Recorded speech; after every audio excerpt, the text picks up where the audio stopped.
these came in yesterday.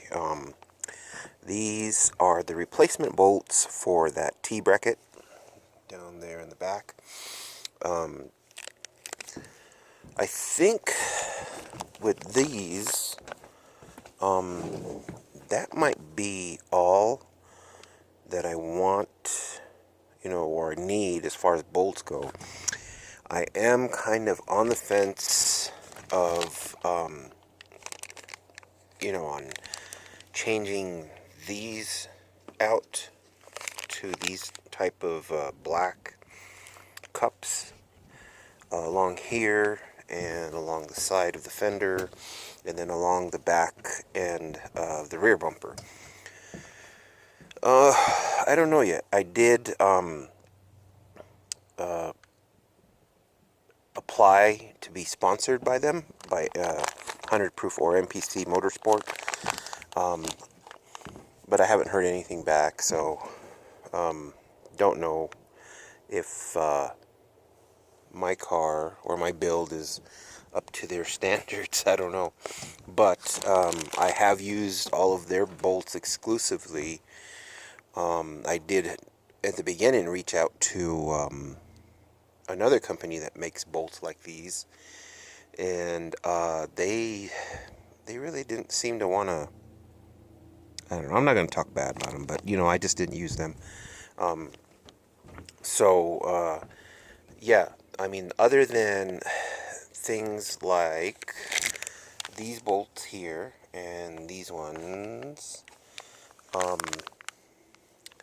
the back as well, those might be the only ones that I kind of want to change out. I did order a new set of spring bolts for the exhaust, so those should be in today. As you can see kind of down there, they're not on yet, as well as the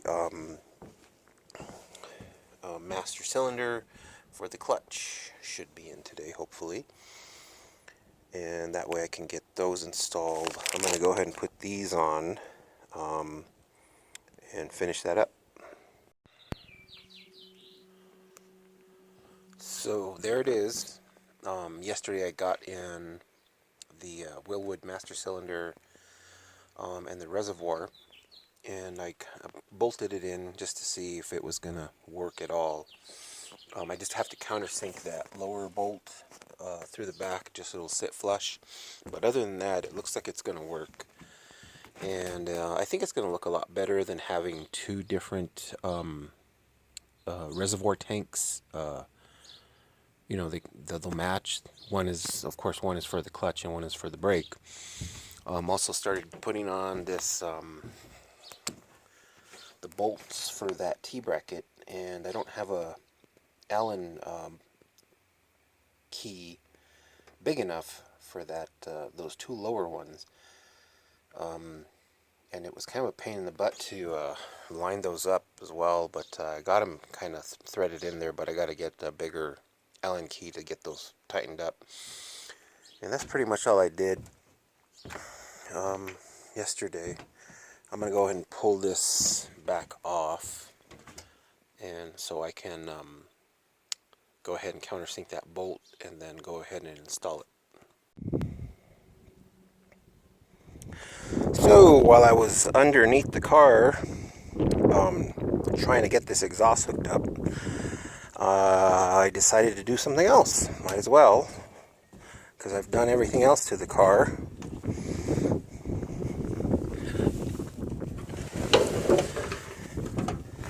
Yeah. So, yeah, I pulled this off. I had already drained the majority of the fuel that was in there, but now I can go ahead and just drain it completely, and then go ahead and Raptor line the underside and get it looking nice and new. And then while I'm under there, I'll go ahead and see if I could Raptor line underneath where this is, just to give it that I know nobody's gonna look under there, but I might as well do it since I've done this much to the car. So yeah, it's empty now, and I'm going to go ahead and clean this up. Well, actually, yeah, I'm going to go ahead and clean it up and see if I have the Raptor liner, and then go ahead and you know, give this another coat down at the bottom. Clean it up first, I guess, but, you know, get it looking nice and new.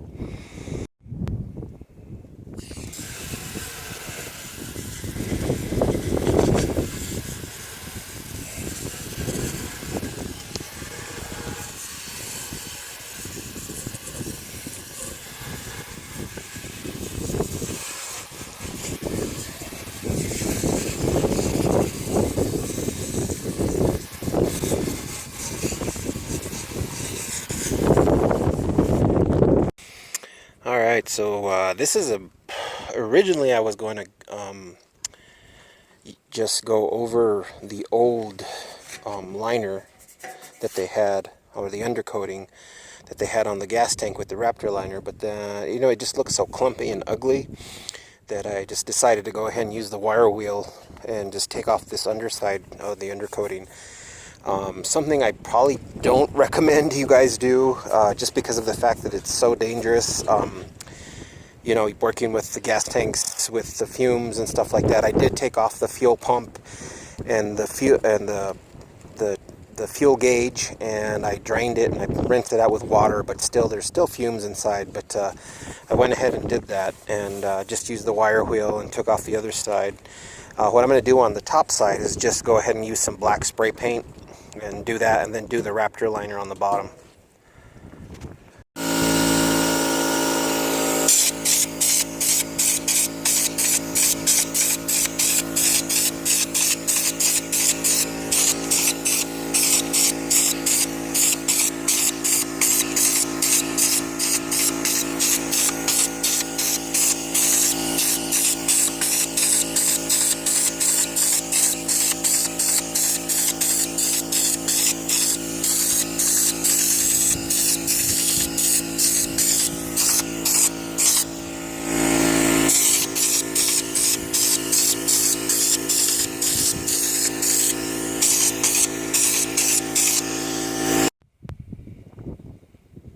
Alright, so there it goes. It doesn't take too long for this stuff to harden up. It's already,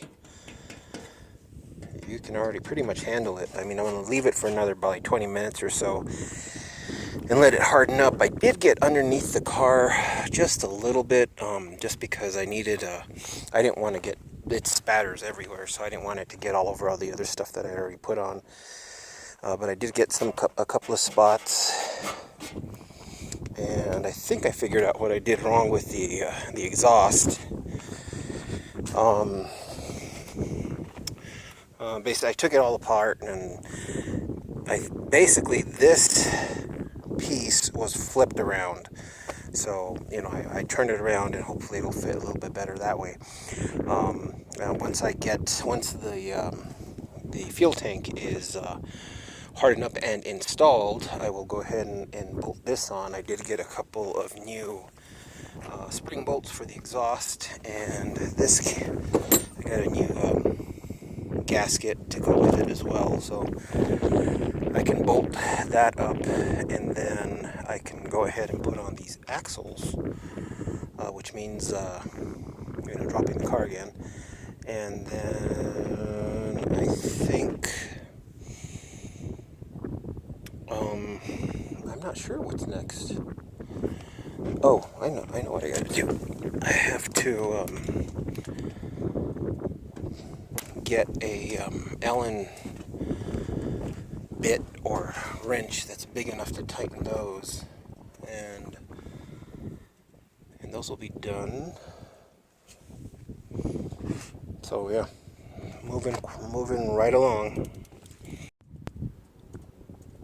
Alright, there it is installed.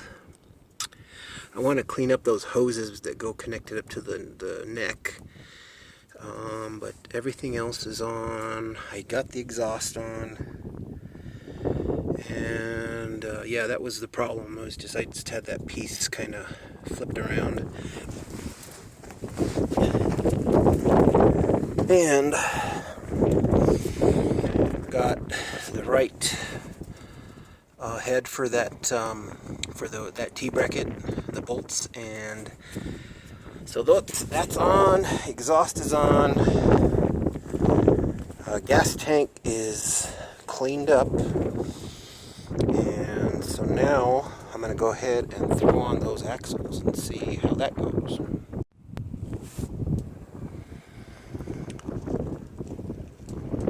Alright, so the axles are on. I don't know if you can see. No, that's the tire. So, yeah, all the axles are on. They went on good, no problems. The hub-centric spacers do the job. There's no movement on the rotors. Wheel bolts up perfectly. I did I didn't really need to, but I sanded them flat against, so they were flush with the rotor. But you know, actually the hole in the middle of the wheel is big enough, so the axles seem to be spinning freely. I was a little worried because the other side was a little wobbly, and now that I tightened up that nut, it's doesn't wobble at all. God, I don't even know what else I gotta do next. I did mount this. I countersunk that bolt on the inside on both sides. So all I gotta do is bolt that on, and that works. But I did a lot today, actually. Got the axles on, both rotors, the exhaust is all tightened up, ready to go. Took off the gas tank, refinished it with the Raptor liner. Did some more Raptor liner underneath. So yeah, I think that's it for today. I'm going to go ahead and drop it, take it off the ramps, and then put on that clutch master cylinder, and I should be done for the day. Alright, so everything is done.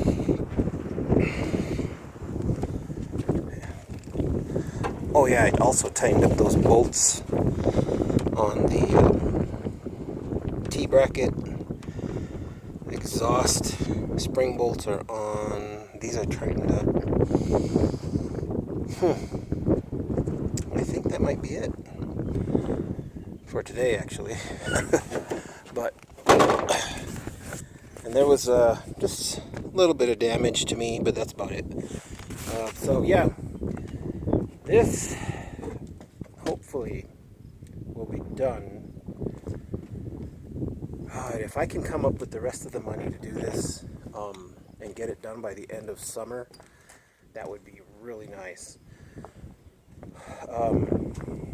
You know, there's a lot of things that I need, and I think I've gone over it multiple times. But you know, it's getting there. It's getting close, and if I can, just kind of work on it a little bit at a time, and days like this, now that the she shed is done, I did finish the door.